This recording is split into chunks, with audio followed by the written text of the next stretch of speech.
নিশ্চিত আমার মতো যারা ফুটবল প্রেমী আছেন, মানে খেলাধুলা প্রেমী আর কি, ফুটবল বলেন ক্রিকেট বলেন, 100% মানে একটু পর ঘড়ির টাইমটা দেখতেছেন এইভাবে। সরি, আমার ঘড়ি নেই, আমি মোবাইলে দেখি অবশ্য। যখন থেকে মোবাইল ইউজ করি তখন থেকেই আমি বিশেষ করে ঘড়িটা ইউজ করি না। যাই হোক, একটু পর পর আমরা ঘড়ি দেখতেছি কখন একটা বাজবে, কখন একটা না বাজবে। কারণ হলো আমরা এই 2026 বিশ্বকাপের প্রথম ফাইনাল কিন্তু আজকে দেখে ফেলবো। যারা এই ম্যাচটা মিস করবে, আমি মনে করি তারা ফুটবলের সৌন্দর্যটাই মিস করবে। জানি না আজকে এমবাপ্পে নাকি ইয়ামাল কার হাতে বেস্ট, মানে বেস্ট প্লেয়ার হিসেবে আজকের যে পুরস্কারটা আছে ওইটা কার হাতে ওঠে। আমি চাইবো মানে যে ভালো খেলে।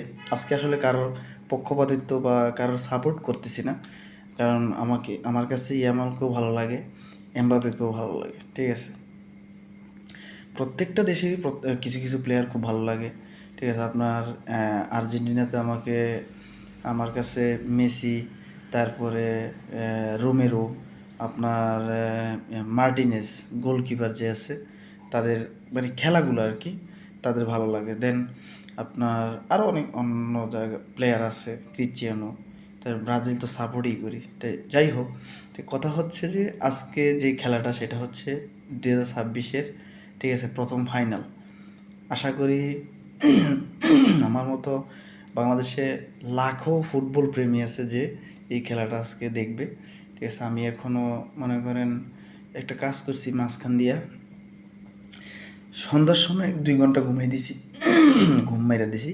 কারণ হচ্ছে যে রাত্রে যেহেতু 1টা বাজে খেলা শুরু হলে মনে হয় না যে 4টার আগে ঘুমাবো, এই কারণে সন্ধ্যার সময় যারা যারা এখনও ঘুমান নাই, ঠিক পাশে একজন রাখবেন।